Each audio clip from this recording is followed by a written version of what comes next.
Hey guys, Harvey, aka Bandito FPV.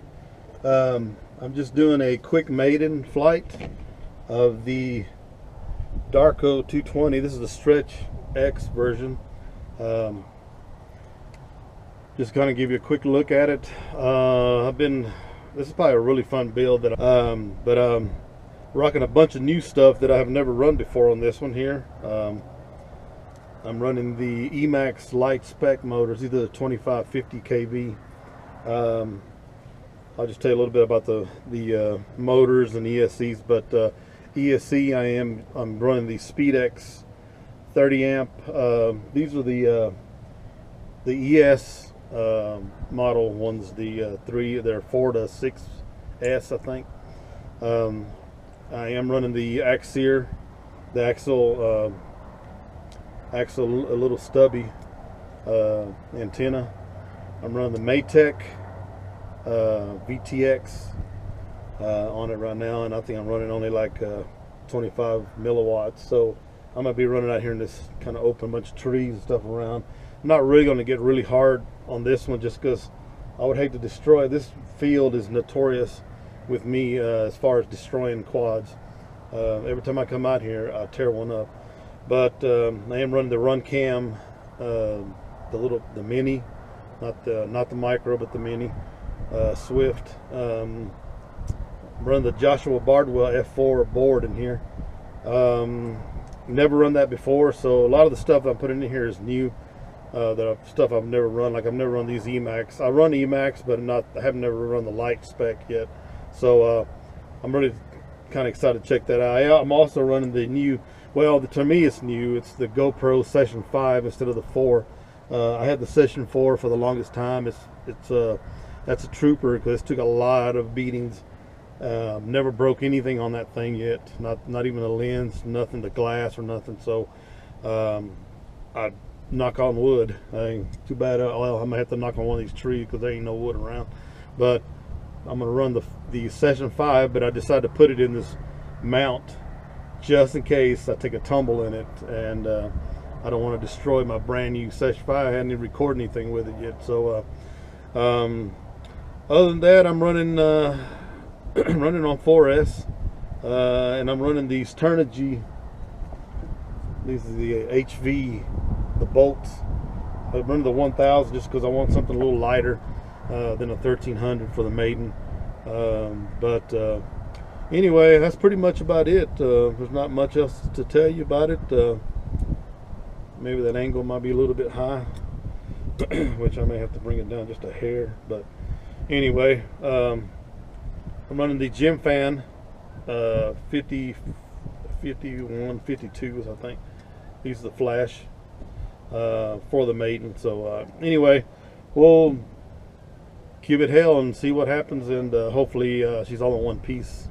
Hopefully we have a successful Maiden here, so here we go.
Alrighty, final thoughts on the DARKO 220, which you can, by the way, to purchase this frame, you probably need to go to DARKO Racing on Facebook and talk with Scott or Kevin.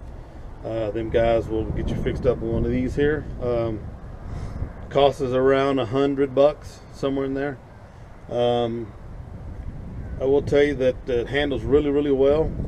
I've never flown these emax before, so that's kind of like in another review. But these emax light spec feel different, a lot different. I wouldn't say they have all that low end grunt that emax red bottom, like one of the RS series, or like the 2306s, but they do. I noticed they are more efficient. You know, you get a little bit more battery life out of them, a little more flight time. They got good top end on them, but like I say, they're geared for a little bit different for you know, if you're looking for more for efficiency, what these are made for. But not bad at all. I could still fly with this. I mean, freestyle, really good. These are 2550 kV. I will tell you that it is 40 degrees right now, and the wind has picked up just a hair. It's like around 5 miles an hour, so it makes it a little bit colder. My hands were like shaking on the controls there, but all in all, a really solid frame. I mean, this thing is like a tank.